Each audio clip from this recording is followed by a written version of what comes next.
జై శ్రీమన్నారాయణ. జై మహాగణపతికి జై. స్త్రీలు భారత ఖ్యాతి.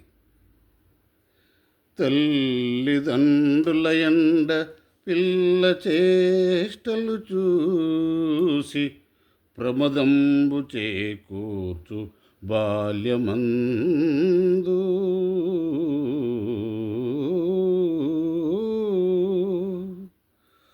ప్రాణేచు చెలిమి నిర్భరముగా గడించి గణ్యతగాంచు దారుణ్యమందు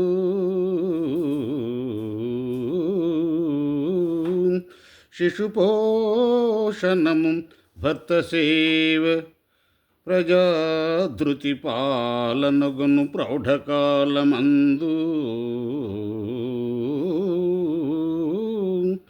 ఆత్మవిజ్ఞానం ఐహికాముష్మిక వధము నిరూపించు భాగ్యమనలా జననమాదియు నీరీతి సకల దిశల సాధు వర్తనగల్గి ఈ ఆడు జాతి భావి భారత పౌరుల పట్టి తీర్చు సతుల విజ్ఞానమే ప్రజా సర్వశక్తి.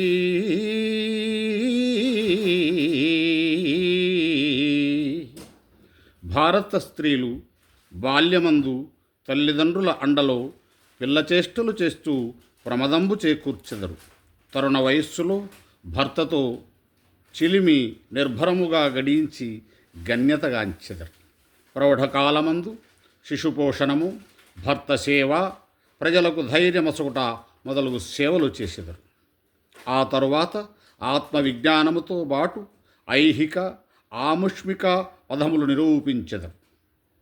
పుట్టినప్పటి నుండి ఈ విధంగా ఈ ఆడుజాతి సాధువర్తన కలిగి భావి భారత పౌరులను పట్టి తీర్చు సతుల విజ్ఞానమే ప్రజల సర్వశక్తిగా ఈ భారతావని యందు ఉండునని కవిభావం. జై శ్రీమన్నారాయణ. జై కృష్ణ పరమాత్మకి జై.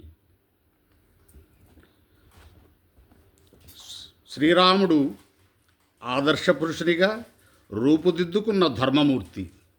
సదాచార సంపన్నుడు, మహాపరాక్రమశాలి, ధీరుడు, వీరుడు, అనుగ్రహరక్షకుడు, సత్యవచనశీలి, ఏకపత్నీవ్రత నియమ నిష్ఠాగరిష్ఠుడు. తండ్రి మాట జవదాటని పుత్రోత్తమ, ఆడిన మాట తప్పని ధర్మశాలి.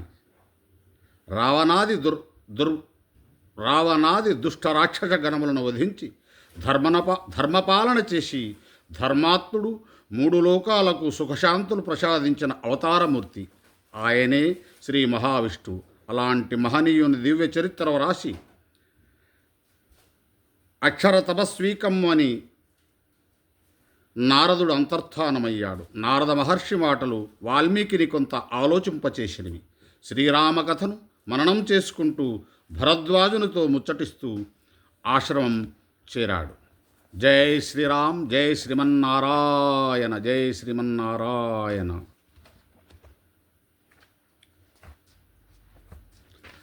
జై శ్రీమన్నారాయణ. జై శ్రీరామచంద్ర భగవాన్ కీ జై.